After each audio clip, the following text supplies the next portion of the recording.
Ciao ragazzi, oggi parliamo di Charles Claremont, uno dei bodybuilder più estetici degli anni 80-90, tanto che il noto Milo Sarcev lo annovera insieme a Flex Wheeler al vertice della sua personale classifica tra gli atleti migliori di sempre. Fisico slanciato, forma e simmetria eccellenti, braccia superlative, girovita cesellato, il tutto presentato con una routine di pose raffinata e accattivante, Charles incarna appieno il concetto di fisico scultoreo e classico. Dopo aver vinto tutto negli anni 80 nella NABBA, negli anni 90 Charles ha proseguito la sua carriera nella IFBB, ottenendo risultati prestigiosi, in un'era molto competitiva, caratterizzata dal dominio di Dorian Yates e dall'avvento di Mance Monsters. Carattere mite, modesto e riflessivo, Charles ha evitato di cadere nella trappola di inseguire la massa muscolare esasperata a tutti i costi, fedele all'idea che c'è una vita dopo il bodybuilding ed è bene non sacrificare troppo la salute per qualche medaglia in più. Risultati di gara a parte, Claremont ha ispirato e continua ad ispirare intere generazioni di appassionati, proponendo un canone di sviluppo fisico che fa apprezzare il bodybuilding anche al grande pubblico. Enjoy! Charles Claremont nasce il 26 ottobre 1962 sull'isola caraibica di Barbados. Ha solo 7 anni quando la sua famiglia si trasferisce in Inghilterra, nella cittadina di Luton, vicino a Londra, e Charles cresce nel Regno Unito.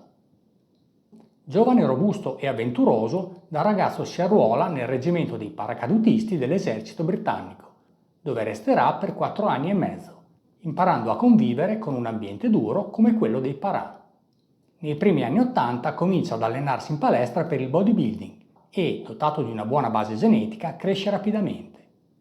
Ispirandosi ad Arnold Schwarzenegger, comincia a gareggiare nelle file della NABBA ed in pochi anni scala le classifiche. Nel 1985 vince la categoria alte taglie e il titolo assoluto al campionato europeo NABBA fra i dilettanti. E solo un anno dopo, nel 1986, conquista il titolo assoluto al Mister Universo NABBA sempre fra i dilettanti.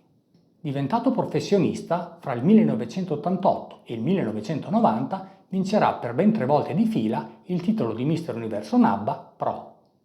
Ma i soldi nella NABBA sono pochi e così a soli 28 anni, dopo 4 titoli di Mister Universo, Charles decide di ritirarsi dalle competizioni. Non pensa nemmeno di avvicinarsi alla IFBB, perché ritiene che venendo da un'altra federazione la politica lo penalizzerebbe troppo e di fatto rimarrà inattivo per un paio d'anni. Fortunatamente torna sui suoi passi nel 1992, quando Wayne D'Emilia, al tempo uno dei boss della IFBB, gli offre la Pro Card e lo invita a partecipare al Grand Prix dell'Inghilterra. Sebbene si fosse ritirato dall'agonismo da alcuni anni, Charles accetta, ma ha sole poche settimane per prepararsi alla gara, non abbastanza per raggiungere il picco della sua condizione. E sul palco, messo a confronto con atleti che avevano partecipato al Mister Olympia solo qualche giorno prima, finirà 17°, all'ultimo posto. Una brutta esperienza che comunque gli apre le porte del circuito pro IFBB. Si prenderà una bella rivincita nel Tour europeo IFBB del 1993, la sua migliore annata come professionista, quando, preparatosi a dovere e presentatosi in gara con un peso sui 108 kg per 1,83 m di statura, vincerà ben 4 Grand Prix, superando atleti del calibro di Flex Wheeler, Kevin Levroni e Milo Sarcev. Ricordiamo i 4 primi posti ottenuti rispettivamente al Grand Prix dell'Inghilterra, al Grand Prix della Finlandia, al Grand Prix della Francia e al Grand Prix della Spagna. Vittorie a cui si aggiungono un 4° posto alla Notte dei Campioni e un 7° posto al Mister Olympia. Davvero un'annata splendida per Charles, che ottiene un contratto da Joe Weider e comincia ad imporsi sul circuito pro sia in gara che come ospite in eventi sportivi. Continuerà a gareggiare nella IFBB per numerosi anni, fino al 1997, riuscendo ancora a salire sul podio in diverse occasioni nei tour europei, ma senza riuscire a vincere altre gare. Fra i punti salienti della sua carriera, oltre alle già citate vittorie e numerosi podi in diversi Grand Prix, ricordiamo il 3° posto all'Arnold Classic del 1995 davanti ad Andreas Münzer e Lila Brada, e le 5 partecipazioni al Mister Olympia, dove, pur non riuscendo ad andare oltre il 7° posto ottenuto nel 1993, È comunque riuscito a piazzarsi tra i primi 10 in ben 4 occasioni. Del resto, gli anni 90 sono l'epoca che vede l'emergere dei mass monster, con Dorian, Nasser, Dillet, Jean-Pierre Fuchs. E Charles non è disposto a rischiare la salute nel tentativo di vincere qualche medaglia. In tutta onestà ricorda che in un certo periodo, lontano dalle gare, portò il suo peso sui 140 kg, ma notando che cominciava a soffrire di diversi disturbi di salute, fece presto a ritornare sui propri passi, concentrandosi sul portare sul palco un fisico scolpito e cesellato, ma soprattutto sostenibile, avendo ben chiaro in mente che c'è una vita anche dopo che la carriera nel bodybuilding si è conclusa e la salute va preservata. E anche se i suoi piazzamenti in gara cominciano a calare di anno in anno, non si scompone. Gareggerà fino al 1997. A 35 anni tira le somme della sua carriera sportiva e decide che è ora di ritirarsi dall'agonismo. Ritiratosi dalle competizioni, oggi, a 62 anni, Charles si mantiene in ottima forma e continua a rimanere vicino al mondo dello sport e della palestra in qualità di personal trainer. È possibile vederlo in diversi recenti video su YouTube dove illustra come allenare i diversi gruppi muscolari. E per alcuni anni ha anche promosso eventi sportivi come la Charles Claremont Classic. In palestra Charles si allenava con un approccio pragmatico ed essenziale, in linea con i metodi in voga negli anni 80-90.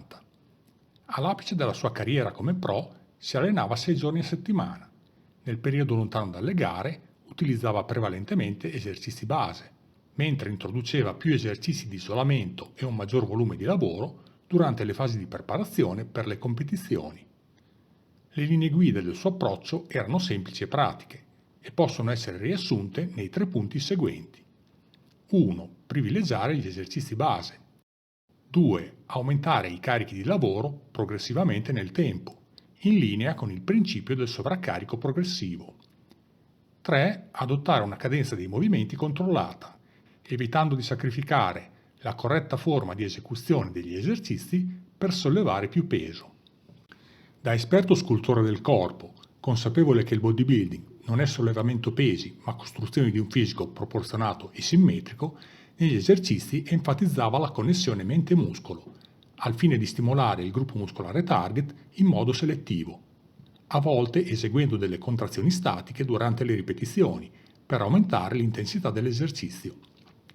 Una tipica split routine adottata da Charles era una push-pull legs così strutturata: lunedì petto e tricipiti, martedì schiena e bicipiti, mercoledì spalle e addominali, giovedì gambe, venerdì riposo, e poi ripeteva il ciclo lavorando in palestra 6 giorni a settimana. Eseguiva 3-4 esercizi per gruppo muscolare, di cui faceva 4-5 serie da 8-15 ripetizioni ciascuno.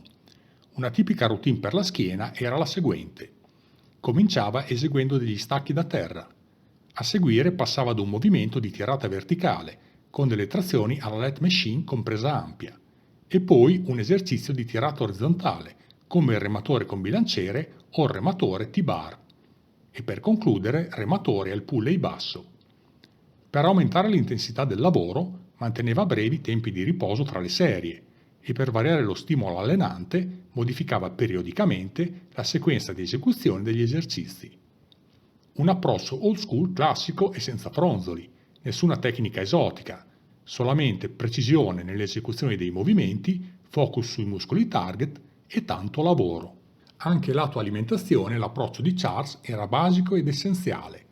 Consapevole di dover mantenere una forma ottimale anche lontano dalle gare, per seminari ed esibizioni, manteneva il suo peso sotto controllo tutto l'anno, evitando di ingrassare eccessivamente nel periodo off-season.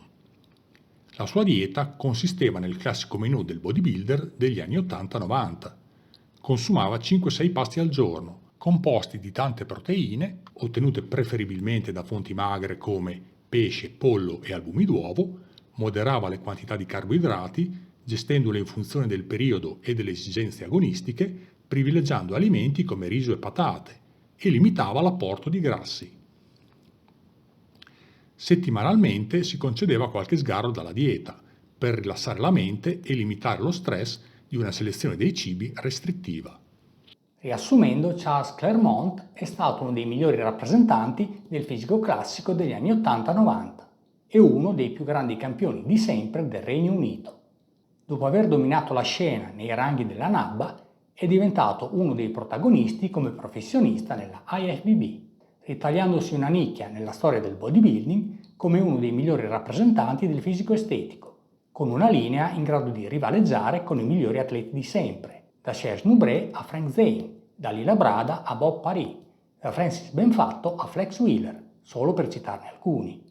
Individuo saggio e maturo, ha evitato di compromettere la sua salute, consapevole che c'è una vita oltre alle competizioni di bodybuilding e che se il gioco si fa esagerato, bisogna capire quando è arrivato il momento di fermarsi.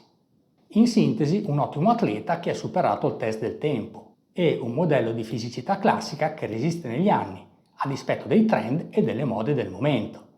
Ciao, alla prossima!